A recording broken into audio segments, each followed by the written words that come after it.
Hey guys, what's going on? Nivens here. Time for your weekly rock wind-up. Well, we're going to start off with one very serious story out of Washington, D.C. at Madam's Organ Blues Bar. Now, this incident occurred in June of 2014, and now they're having to fight the powers, if you will. It seems that a drummer of a band, I'm not really sure what the band's name was, farted.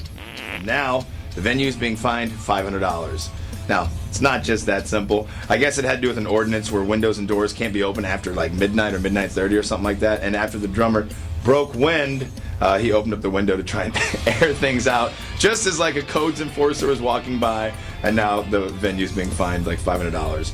The bar, of course, is hoping to clear the air and fight this. Well, surprise, surprise.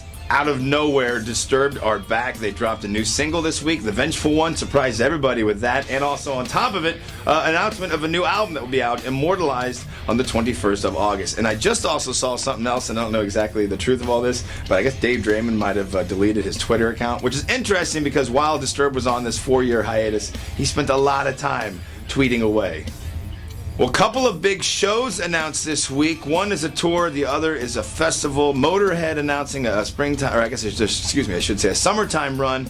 As of now, closest spot will be in St. Louis in September. I guess it's more summer and into the fall. And then Tool announcing they're going to be playing Halloween night with Coheed and Cambria and Primus. I do not know if this means that they're going to pull a Disturbed and we'll get an album out of nowhere sort of thing. But it is nice to hear about Tool actually doing a show because it's been a pretty good minute since they got out there and did any performing.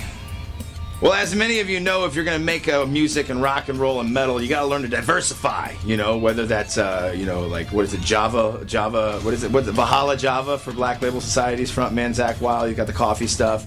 I know the guys from Veer Union had a hot sauce. Nikki Sixx, of course, is an author and put out a few books. Well, it seems that Linkin Park now have started up a venture capital firm, Machine Shop Ventures. They're innovative. I guess they teamed up with the people that also work with like Jay-Z and stuff. So if you're looking to plan for your financial future, look no further than Linkin Park. And to close out your weekly rock wind-up, new music announced this week. Stone Sour frontman Corey Taylor saying look for the 6th album from those guys to be out in 2016.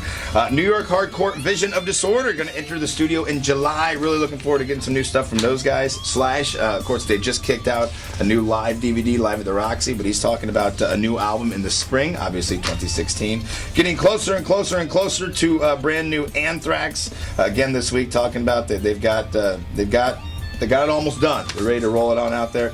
And Glenn Danzig, still working on his covers album, covering everybody from the Everly Brothers to Sabbath to ZZ Top.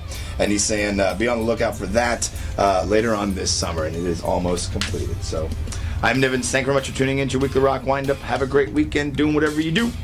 Peace.